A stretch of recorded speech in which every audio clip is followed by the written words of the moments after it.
Olá, seja bem-vindo ao O Eleitor, Política é Hype, um podcast sobre política, um podcast sobre o Brasil. Não adianta fugir da pauta política, não é questão de lado, é questão de liberdade. Eu sou Leonardo Tamburuz e esse podcast é um oferecimento da rede Papum de podcasts.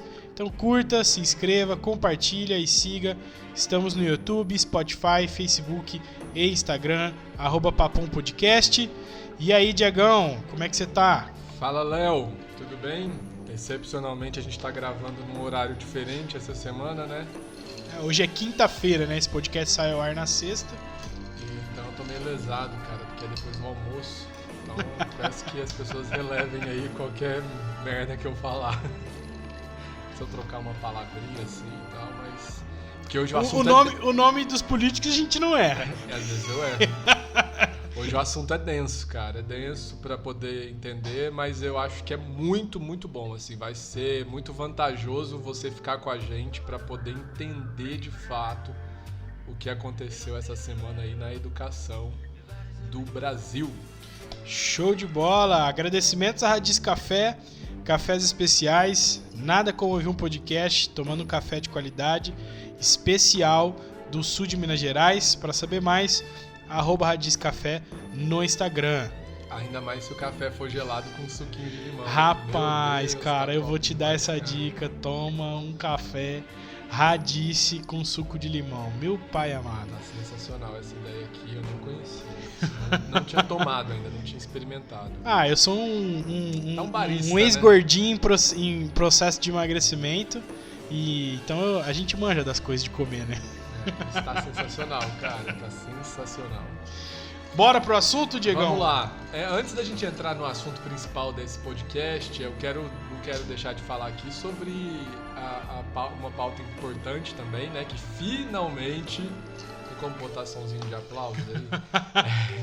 O Guedes apresentou a reforma tributária no Congresso Nacional, só que foi uma reforma tributária meio capenga, assim, né? Faltando partes. Ele entende que a reforma ela deve ser discutida por fases. Então ele apresentou a primeira fase da reforma tributária, que é basicamente a unificação do PIS e da COFINS em um tributo só, tá?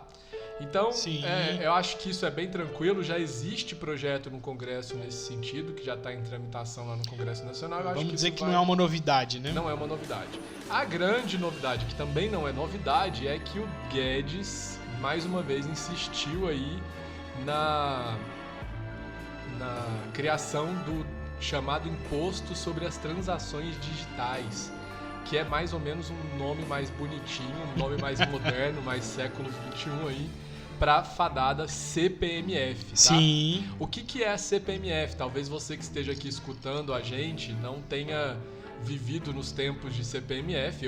Eu lembro que quando eu sacava meu dinheiro no caixa eletrônico, eu pagava 0,38% de imposto para sacar o dinheiro no caixa eletrônico. Ou quando eu fazia uma transferência, ou qualquer transação que você fizesse, você tinha que pagar. Tá, mas o que foi a CPMF? Tá? Ela foi uma contribuição criada lá em 1996 para poder, com o objetivo de financiar os gastos públicos com a saúde, Léo. Então a diferença da contribuição com o imposto é que a contribuição ela gera uma receita vinculada, então ela tem uma finalidade específica. Então a CPMF era uma contribuição, então todo o recurso arrecadado com a CPMF era para financiar o Fundo Nacional de Saúde. No governo FHC ainda, essa contribuição ela teve sofreu uma alteração e ela também passou a ser utilizada na Previdência, e no governo Lula ela foi utilizada também para o Fundo de Combate à Pobreza. Então o que acontecia? Qualquer transação que a gente fizesse, havia uma alíquota ali que, se eu não me engano, era 0,38%, que eu lembro, tá? Pode ser que tenha sido menos ou mais durante algum tempo, mas o que eu lembro é 0,38%. Não posso falar que eu lembro. Nas transações realizadas nos bancos, não existia ainda internet banking assim da forma como a gente vê hoje. E aí o Guedes veio com essa história aí de criar o imposto sobre as transações digitais. É uma criação de um imposto para poder substituir a ideia que ele quer de desonerar a folha de pagamento. Então desonera a folha de pagamento, que em tese, vai permitir mais contratações, vai permitir melhorar. É em tese, né? E aí ele coloca esse novo tributo aí para poder compensar essa desoneração da folha de pagamento. Então vamos ver se isso vai dar certo. Ainda é muito prematuro a gente começar a falar disso. Então, você acha que isso vai muito tempo, cara? Então, ele dividiu aqui, parece que são 4 fases, né, que vão ser apresentadas lá no Congresso, e eu acredito que essa é a última fase, então ainda tem um longo período aí. Não sei qual vai ser a velocidade do Congresso Nacional na discussão e aprovação desses textos, mas eu acho que é um pouco incipiente a gente começar já a falar sobre isso, até porque esse imposto sobre transações digitais não foi definido nem mesmo pelo governo. Então a gente não tem como falar, um imposto sobre transações digitais é isso, porque nem o governo falou o que é o imposto sobre transações digitais. Então a gente vai ter que aguardar para poder falar, mas eu não poderia deixar de tocar nesse assunto, porque foi um evento histórico, o Guedes finalmente apresentar aí uma parte, né, da reforma tributária. Mas um fato muito, muito relevante que nós tivemos essa semana foi a aprovação do Fundeb pela Câmara dos Deputados, né? Que foi aprovada uma PEC em 2 turnos. Então, para vocês entenderem aí, uma proposta de emenda constitucional, ela é um pouquinho mais complexa a aprovação, ela necessita de 2 turnos, 3/5 dos parlamentares, dos deputados, para ser aprovado. Então, é um processo um pouco mais complexo, um pouco mais difícil, que demanda mais deputados e senadores para que seja aprovado. Então, essa proposta de emenda constitucional começou na Câmara. A relatora foi a professora Dorinha, do DEM. E falou-se muito, né? A gente ouviu aí falar Fundeb, vota Fundeb, aprova Fundeb, e é o Fundeb. Eu gosto de destacar aqui uma deputada que é muito relevante nesse tema educação, é a Tabata Amaral. Ela sempre tá nessas pautas de educação, sempre cobrando, exigindo, tá? E aí eu quero explicar um pouco para você, ouvinte nosso, o que é o Fundeb, porque o que acontece é que muita gente segue a boiada. Então, assim, existe um discurso, existe a imprensa falando sobre o Fundeb, existem as hashtags, aqueles deputados ditos defensores dos oprimidos, das minorias, e falando da importância do Fundeb. Que se apropriam das causas, né? Se apropriam das causas, mas a gente às vezes nem sabe o que é Fundeb, o que rola, o que tá rolando. Eu confesso, Diego, que eu tô nessa posição agora de tipo, cara, o que é isso? Qual é o objetivo? Mas principalmente eu acho que as dúvidas que a gente como eleitor sempre tem, né? O que eu vou ter que pagar mais? Se vai sair de mim alguma coisa, e se realmente tá indo para algum lugar, e para onde tá indo, né? Isso que eu quero chegar. O Fundeb, Léo, ele veio em 2006, ele foi criado lá em 2006 por meio de uma PEC, né? Então veio a emenda constitucional número 53, que instituiu o Fundeb. Ele modificou lá o artigo 60 do ato das disposições constitucionais transitórias. Então não vem do governo Bolsonaro essa iniciativa. Ele foi criado lá atrás. Uhum. E ele foi criado com o objetivo de ser temporário. Então ele começaria a valer a partir de 2007 e ficaria vigendo até 2020. Então agora em dezembro ele acaba. Esse fundo ele acaba. Eu vou explicar mais ou menos o que é o Fundeb, tá? Mas ele veio para substituir o Fundef, que era o Fundo de Manutenção e Desenvolvimento do Ensino Fundamental e Valorização do Magistério. Esse Fundef, ele existiu de 1998 até 2006.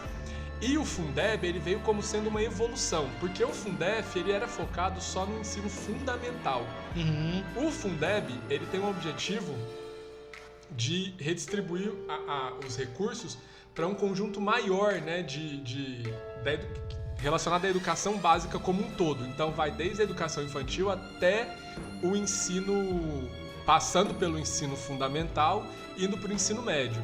Então ele é mais abrangente, maior, e mais impostos foram utilizados ali para poder compor esse fundo. Basicamente, o que é o Fundeb? Na verdade, não é um fundo só, são vários fundos, são 27 fundos, porque cada estado tem o seu fundo. Então, nós temos hoje no Brasil, são 26 estados e o Distrito Federal, então são 27 fundos. E esses fundos, eles servem como um mecanismo de redistribuição de recursos. Essa é a palavra que a gente tem que lembrar aqui quando for falar de Fundeb. Legal. Redistribuição de recursos destinados à educação básica. Então, passa pela educação infantil, fundamental e ensino médio. Mas assim, na prática, nós estamos falando de uma iniciativa... Numa iniciativa não, né? A ideia do fundo, né? A gente fala ideia, porque olha que coisa, cara. A gente já tá pensando... Eu não sei o que as outras pessoas pensam quando ouvem isso, mas eu já fico pensando em corrupção. Então eu já fico pensando que a iniciativa do fundo é fazer uma coisa, mas pode ser que no caminho ele se torne outra. Eu não tenho dúvidas, cara, não tenho dúvidas. Mas a ideia é pegar esses impostos e direcionar para a educação. Juntou estados, Distrito Federal, os municípios e a União, e todos eles destinam recursos para esse fundo. Então, os estados, eles pegam recursos ali, os municípios, eles pegam recursos dos impostos estaduais e municipais. A título de exemplo aqui tem o ICMS, tem o IPR, tem o IPVA. Parte desses impostos são destinados para esse fundo. Lembrando que a Constituição obriga que os estados e municípios, eles gastem ao menos 25% da arrecadação em educação, tá? Mas ele vai para conta do Fundeb ou é a mais? Não, então eles pegam parte desses impostos e destinam para esse fundo, tá? Ele é destinado para esse fundo. Certo. Então vamos dar o exemplo aqui do estado de São Paulo. O estado de São Paulo é um grande arrecadador de imposto. Sim, gigante. Então ele pega parte da arrecadação desses impostos e destina para esse fundo. Os municípios fazem o mesmo e a União complementa esse fundo, tá? E eu vou explicar para vocês mais ou menos como funciona. Rapidinho aqui para a gente poder compreender de fato o que é o Fundeb, para a gente poder falar se vale a pena, compensa, é interessante essa proposta. Essa verba ela é utilizada para o pagamento de salário de professores, reformas de escolas, transporte escolar, é uma série de funções aí que pode ser utilizado essa verba, tá? Então vamos lá. Como que funciona mais ou menos a distribuição? O que acontece? Durante os estados, eles pegam lá para poder verificar o valor que vai ser utilizado para o ano de 2019. Eles se baseiam no censo realizado no ano de 2018 com a quantidade de alunos matriculados naqueles municípios, estados, nas escolas estaduais e municipais do ano de 2018. Então, Léo, para cada aluno matriculado existe um valor. Então é como se quando um aluno é matriculado na rede pública de ensino, o Fundeb ele contabiliza ali um valor X. Esse valor X ele é determinado por meio de uma portaria interministerial do governo federal, então entre o Ministério da Economia e o Ministério da Educação, e eles definem um valor. Aluno. Por aluno. Em 2019, no ano passado, esse valor era de R$ 3.044,29. Então, como que funciona? Cada aluno matriculado na rede pública de ensino é como se recebesse R$ 3.044,29. Então o fundo vai receber esse valor. Anual, é pouco, né? É pouco demais. Se fosse por mês, eu ia falar assim, caraca, quanta coisa dá pra fazer, mas é anual. É pouco. Mas o que acontece? Existem municípios que com a arrecadação tributária, eles não conseguem esse valor mínimo aqui que eu tô te falando. Então suponha que a gente tenha aí um município que tenha 1 milhão de alunos, e aí o valor, né, 1 milhão vezes 3.044,29 não corresponde à arrecadação daquele município. Aí é que entra o dinheiro da União. A União, no Fundeb atual, que está vigendo hoje, ela complementa com 10% o fundo. Então, o que acontece? Se arrecadou 100 bi, ela entra com 10 bi. E nesses casos, a União ela vai ter que entrar com dinheiro para complementar esse valor aí mínimo estabelecido por aluno, para poder ter... Qual que é a ideia do Fundeb? Ter um sistema de educação mais igualitário, para que os estudantes brasileiros não sofram com oscilação uma oscilação absurda. Então, estados que arrecadam mais investem mais na educação, estados que arrecadam menos Certo. investem menos na educação, entendeu? Então, no mínimo, todos os alunos da rede pública de ensino valem R$ 3.044,29. Alguns estados não conseguem esse valor, então aí é que entra esse fundo, E complementa, né? esse recurso da União para complementar esse valor. Então a União podia entrar até com 10%, ela entrava, o mínimo era 9%. Certo, Tá tamo dando para entender mais ou menos como pegando, funciona? sim. Tá. Não são todos os estados, obviamente, que precisam. No ano passado, 9 estados precisaram de complemento dessa ajuda da União. Foram os estados de Alagoas, Amazonas, Bahia, Ceará, Maranhão, Pará, Paraíba, Pernambuco e Piauí. Já são regiões que sofrem no nosso país, né? Sofrem muito e provavelmente, né, óbvio, a gente sabe aí que esses estados aí têm uma arrecadação tributária baixa. Sim. Então, com esse mecanismo, a União garante que todos os municípios e governos de estados eles tenham acesso a um valor por matrícula pelo menos igual ao valor mínimo nacional. Então, cada matrícula, a matrícula do aluno lá do Piauí vale o mesmo que a matrícula do aluno aqui em São Paulo, pelo menos. Tá? Em São Paulo vale mais, porque obviamente São Paulo arrecada mais. Certo. Mas pelo menos tem um mínimo estabelecido ali. O ano passado, os recursos arrecadados pelo Fundeb bateram a casa de 166 bilhões de reais. Mais de 166 bilhões de reais. Diego, me ajuda a entender uma coisa. Isso é muito dinheiro ou não?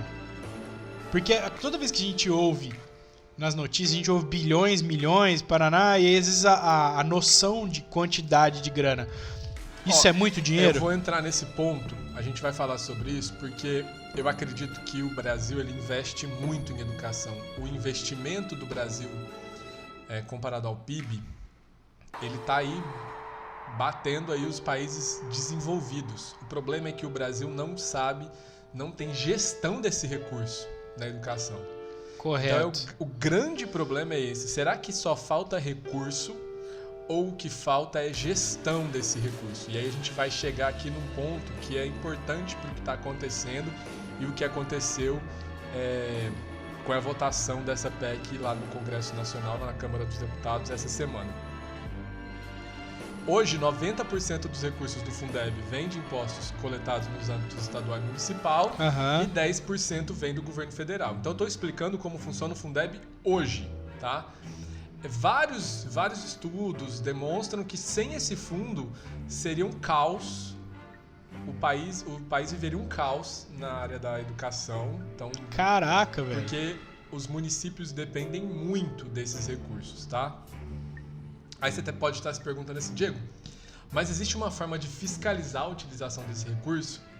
Porque é muito dinheiro, são 166 bilhões rodando o país inteiro para educação, destinados a municípios, estados, para as escolas. É muito dinheiro, né? E existe sim, tem duas formas de fiscalizar. Então tem o CACS, que é o Conselho de Acompanhamento e Controle Social, que é formado por professores, pais, são os representantes do CACS, e os órgãos de controle interno. Então tem as controladorias gerais, tribunais de contas locais, tribunal de contas da União. Então essa fiscalização ela pode ser feita no âmbito desses órgãos aqui que eu acabei de citar para vocês. Só que qual que é o problema, Léo? Imagine que nós temos 5.500 municípios. Caraca. Quantas escolas nós temos nesses municípios? É muita coisa, cara. Então assim, é uma fiscalização feita mais ou menos da seguinte forma. Primeiro, se vier denúncia, então... Sob demanda, né? Então, veio uma denúncia, então vamos fiscalizar, vamos averiguar. Ou basicamente meio que por sorteio, assim, sabe? É uma coisa meio... vamos olhar essa daqui. Completamente difícil. Teria que ter eu acho que o que faltou e o que falta, né? É uma fiscalização, um controle maior desse dinheiro, da forma como esse recurso está sendo utilizado, porque muitas vezes, eu trabalho no Ministério Público Federal e eu posso falar isso porque eu vivo isso, esses recursos são mal empregados, muito mal empregados. Então, a gente tá jogando dinheiro fora. É que são tantos processos e tantas pessoas que passam para tomar essas decisões, né? Quem gere esse dinheiro não tem competência para fazer isso. Então gere porque, de forma errada. É uma pergunta de quem tá tentando entender o processo. O diretor da escola entra nisso, por exemplo? Ou não? Também. Ele tem acesso a esse recurso na gestão da escola? Esse recurso, por exemplo, vai reformar uma escola, ele vai apresentar quais...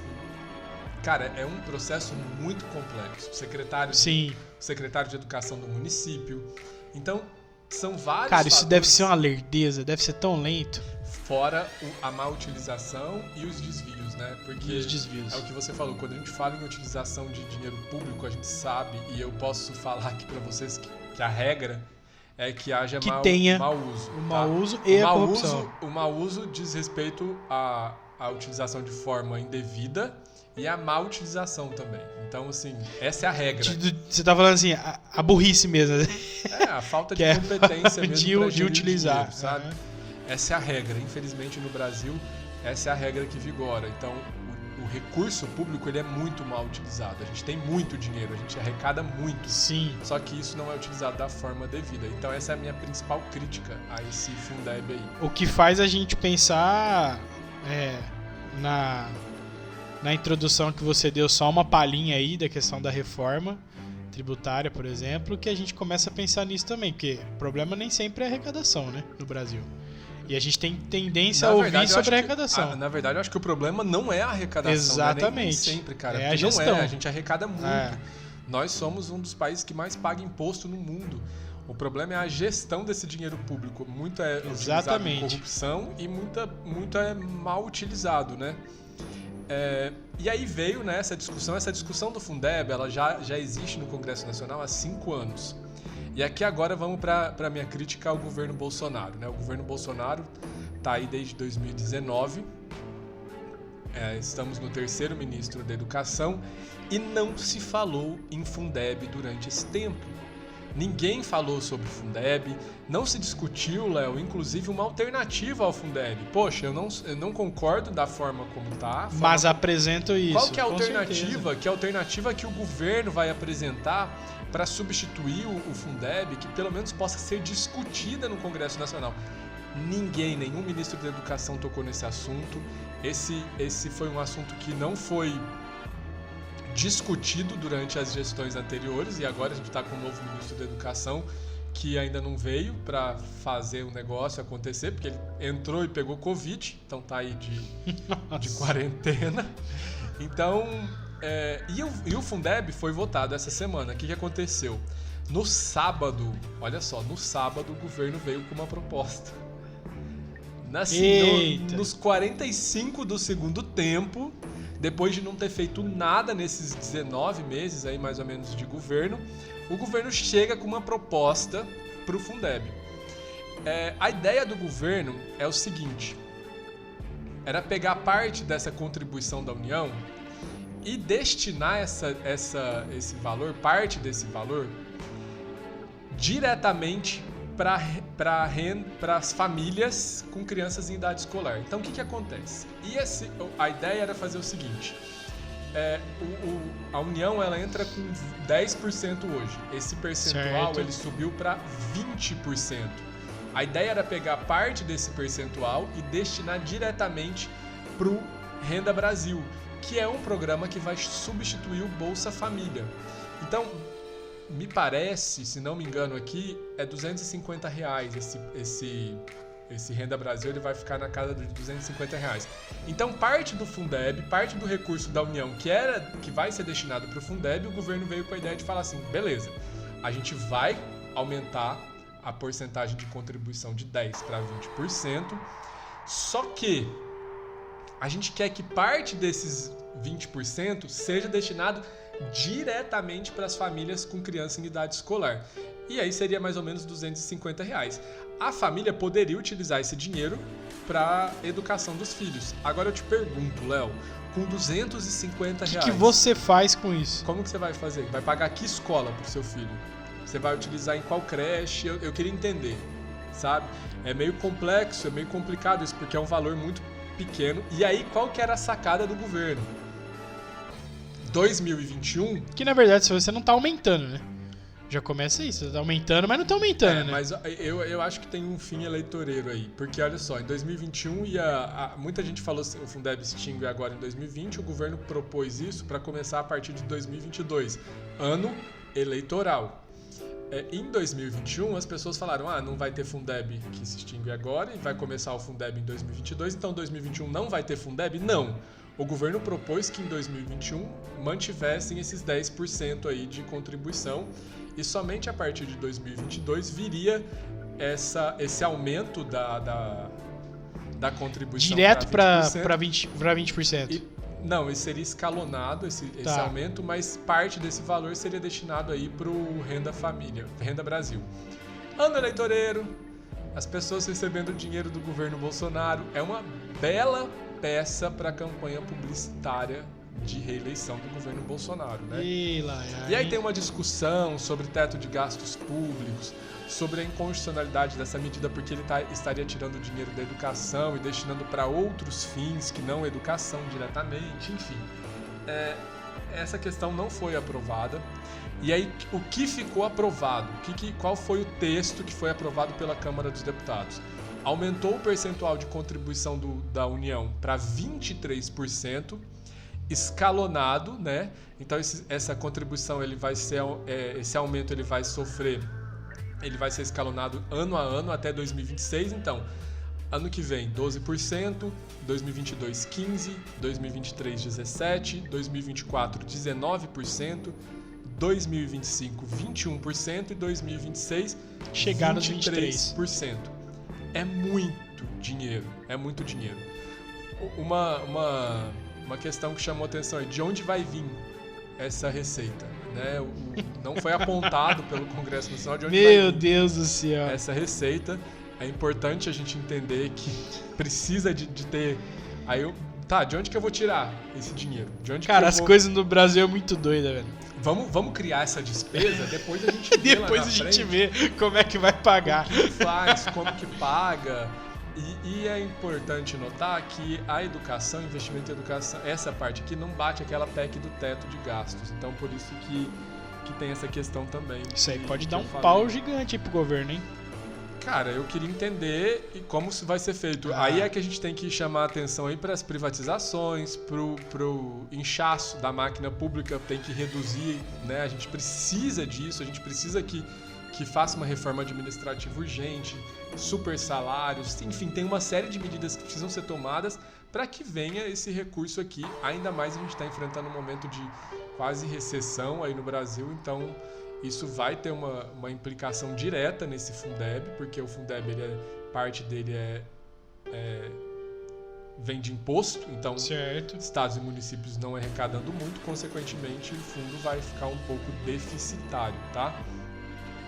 Então vamos aguardar aí para ver se o Senado Federal vai confirmar, porque agora que foi aprovada essa PEC na Câmara dos Deputados, ela foi diretamente para o Senado Federal e lá o Senado Federal vai ter que votar também em 2 turnos, 3/5 dos senadores em cada turno.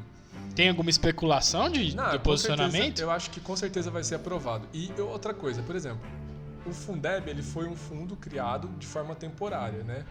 Então ele começou em 2007 para terminar em 2020. Essa PEC, essa emenda constitucional, ela tornou ela deu um status constitucional para o Fundeb permanente.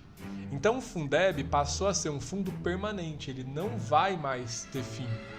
Tá? Uma mudança gigante aí. É vir aí uma emenda constitucional para acabar com esse fundo. O que eu acho muito difícil. Por quê? Uma vez que algo é inserido na Constituição, é mais complexo, mais difícil de sair. Retirar, né? De retirar. E aí, esse fundo ele se tornou permanente, ele vai se tornar permanente, e proposta de emenda constitucional, ela não passa pela sanção do presidente da mesma forma que a lei. Então, o Bolsonaro, ele não tem participação aí. O que ficar aprovado no Congresso Nacional vai valer. O presidente não pode vetar nada, ele não pode tirar nenhuma parte do texto aprovado. É só articulação, né? Somente articulação. E aí é que eu quero chamar a atenção de vocês, porque aconteceu uma questão muito pesada essa semana com relação a isso. Por quê? alguns deputados apoiadores do Bolsonaro, mas apoiadores mesmo, aqueles que falam que colocam a mão no fogo pelo presidente, que participaram dessas manifestações e fizeram todo aquele alvoroço, vão nas redes sociais defender o presidente. Primeiro, o governo, ele pediu para que o voto fosse favorável ao Fundeb. Então teve uma negociação, esse percentual de 23% foi negociado com o governo, enfim. E o governo pediu para que o voto fosse favorável. Então assim, a gente recomenda aí que o voto seja favorável à aprovação do Fundeb. Mas alguns deputados apoiadores do Bolsonaro, mais especificamente 6 deputados, foram contrários a essa votação. Eles votaram não pela aprovação do Fundeb. Entre esses deputados está aquela deputada Bia Kicis, que é uma deputada muito apoiadora do presidente Bolsonaro. E ela era vice-líder do governo na Câmara dos Deputados. Caraca, e hoje velho. o Bolsonaro dispensou Bia Kicis da vice-liderança do governo. Muito provavelmente porque ela não seguiu a orientação do governo pelo sim na votação do Fundeb. Então hoje o Bolsonaro publicou um vídeo do líder do governo no Congresso Nacional falando da importância do Fundeb e dizendo que o governo é favorável ao Fundeb. Ele publicou uma foto do Hélio Negão e do Eduardo Bolsonaro dizendo: nós somos favoráveis ao Fundeb, e dispensou Bia Kicis da vice-liderança do governo lá no Congresso Nacional. Então, para ela pesou muito, né? Vamos ver aí se ela virou persona não grata para o presidente da República. Gerou aí a mídia tá jogando que sim, né? Gerou aí mais uma instabilidade dentro do governo, dentro dos apoiadores do governo Bolsonaro. Eu ouvi um pouco o discurso dela, assim, a justificativa dela, e ela disse o seguinte, que ela vota por convicção. E, sendo-se bem sincero, Léo, eu sou muito favorável que deputados e senadores, eles votem por convicção. Essa é um lema muito forte dentro do Partido Novo. Eu deputado, eu voto por convicção. O Novo é um partido em que os parlamentares, eles não são de oposição, eles não estão ali para se opor ao governo ou somente para apoiar o governo. Dependendo da pauta, eles vão votar de acordo com a convicção deles. Agora, uma coisa que é muito importante de ser destacada é que essa convicção do parlamentar, ela tem que ser congruente com aquilo que fez, com aquele discurso que o fez ser eleito. Por quê?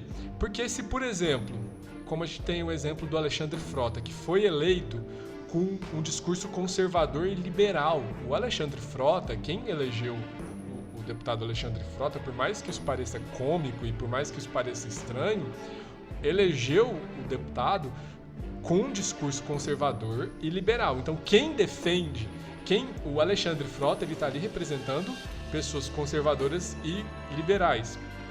Só que quando ele entrou no Congresso Nacional, quando ele entrou na Câmara dos Deputados, ele mudou completamente a postura dele. Que desculpa, cara, pelo amor de Deus. Pra ser um deputado progressista. Não, então, isso é loucura, cara. É o que se chama de estelionato eleitoral. Então ele vota de acordo com a convicção dele, mas essa convicção dele não é de acordo com com o discurso que o fez ser eleito. Então eu sou totalmente favorável a que deputados e senadores eles votem de acordo com a sua convicção, sim, desde que essa convicção esteja alinhada coerência, né? ao discurso que foi proferido ali no momento da eleição.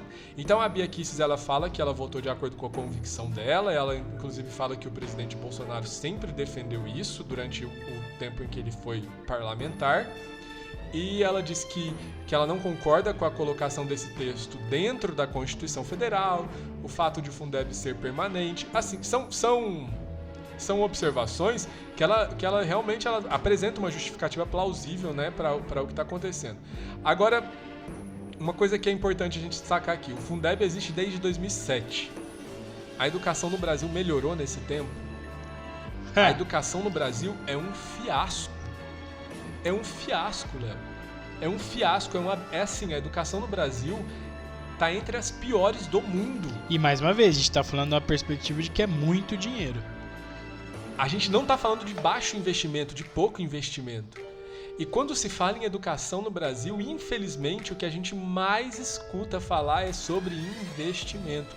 Não há projetos eficazes para que haja uma gestão na educação do Brasil, para que haja uma melhor formação de professores, para que haja escolas mais estruturadas, enfim, não há isso, não existe, só se fala em recurso. Então eu vou te dar o dinheiro e você se vira para fazer o que você bem entender com esse dinheiro. O Partido Novo foi criticado aí muito pelo PSOL. Marcelo Freixo entrou em embate com os parlamentares do Partido Novo. Cara, esse cara também prega um ódio, hein, velho? Ele chama os parlamentares do Novo de PSL personalité. Enfim, ele realmente não conhece a realidade dos parlamentares. Eu falo aqui porque eu sou filiado ao Partido Novo, eu concordo com as pautas e com a forma como os parlamentares do Novo fazem a defesa das propostas no Congresso Nacional. E o Partido Novo, ele se opôs a um fato nesse Fundeb. Ele entende da importância do Fundeb, entende da importância da destinação de recurso público para a educação, só que no Fundeb atual, Léo, 60% é destinado para o pagamento de folha salarial. 60%. Nós estamos falando de administrativo, corpo docente. Isso. Nesse próximo, 70% vai ser vinculado para o pagamento de folha salarial, tá? De profissionais da educação no Brasil. Então, desse fundo, 70% tá preso, tá engessado para o pagamento de folha salarial. O que está acontecendo hoje? Hoje, momento em que o fundo representa 60%, né? Momento em que 60% está vinculado ao pagamento de folha salarial. Existem municípios que não conseguem utilizar essa verba toda para o pagamento de folha salarial. E aí sabe o que acontece? Existem municípios onde há pagamento de abono salarial para professores, pagando inclusive até 19º salário. Caraca, velho! Acredite se quiser. 19º salário. Porque o prefeito, ele está obrigado a gastar 60%. Então suponha aí que o prefeito receba 10 milhões, tá, do Fundeb. 6 milhões ele tem que gastar para o pagamento de folha. Só que vamos supor aí que o pagamento da folha salarial, eu tô fazendo uma conta pequena, assim, 10 milhões. Mas vamos supor que o pagamento da folha salarial naquele município é de 4 milhões. Ele obrigatoriamente tem que gastar mais 2 milhões com folha salarial. É o que ele tem que fazer, não tem jeito. E aí é onde entra o corporativismo, a luta de classes, né? Por quê? Os professores, os sindicatos de professores, são os maiores interessados na aprovação desse fundo. Porque agora não vão ser somente 60%, mas 70%. Então, o Novo se opôs a essa vinculação de 70%, porque entende que isso não é o fator determinante para a melhora na educação do país.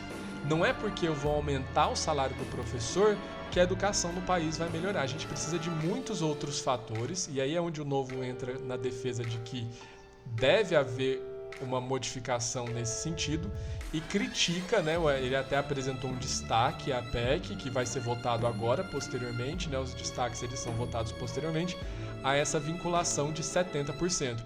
Aí o pessoal falou que o Novo era contra o Fundeb, enfim, criticou, mas realmente eles não sabem o que estão falando. É lamentável, criticam tanto fake news, falam tanto de fake news, mas reproduzem fake news o tempo todo.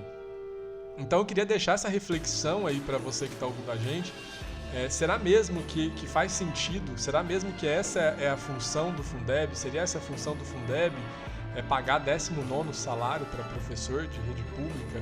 Pagar bônus salarial? Ou melhorar a educação das crianças e jovens de verdade, no Brasil? Né? Porque, por exemplo, quem lutou pela aprovação desse fundo foi o sindicato, porque existe um interesse direto dos sindicatos, é muito corporativismo nesse sentido. Sim. Porque eles querem aumentar o salário deles. Então, obrigatoriamente, os estados vão ter que aumentar a folha salarial dos professores, porque agora eles são obrigados a gastar 70% desse valor com professores, com folha salarial. É muito. a educação não melhora, né? A prova disso. O professor também não melhora? Não melhora porque o salário dele? o salário dele vai melhorar. É. Eu entendo que o salário do professor é ruim no Brasil. Sim. Mas existe um problema muito sério da formação de professores no Brasil. Sim. Né? Da formação desse corpo docente no Brasil, que é deficitário, sim. A gente tem que assumir isso, a gente tem que falar isso sem ter medo, cara. A gente tem que falar disso sem ter medo. A educação no Brasil, ela é pífia, ela é horrível, ela é decadente. E essa educação, essa decadência, ela perpassa pelo corpo docente, pelos professores. Porque são eles que formam a educação no Brasil. Então, cadê o investimento que realmente vai fazer diferença na educação do Brasil? Eu, sinceramente, fico muito chateado porque eu não vejo, né, o governo não se levanta, né? Uma das pautas principais do governo desse governo foi o investimento em educação básica e a gente não está vendo, porque o investimento não é só de recurso financeiro, a gente precisa de outro tipo de investimento, né?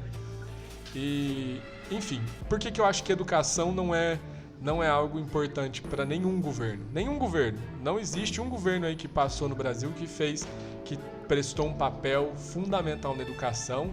Teve governo aí, inclusive, com o slogan Pátria Educadora, que de Pátria Educadora não teve nada, apresentou um dos piores índices de analfabetismo na época da presidente Dilma, com esse slogan ridículo de Pátria Educadora, porque não é algo que se conquista rápido, Léo. Sim. A educação, ela só vai ter resultado a longo prazo, então ela não garante reeleição, ela não garante popularidade para o governante, porque ele só vai ver o resultado a longo prazo. Talvez ele não veja o resultado. Talvez ele não veja, nem esteja vivo para ver o resultado. Então, a educação, faz sentido, cara. Nunca pensei a educação por esse lado. Não é de interesse. Não é interessante. Não é interessante. Muito mais interessante eu investir em rodovia, infraestrutura.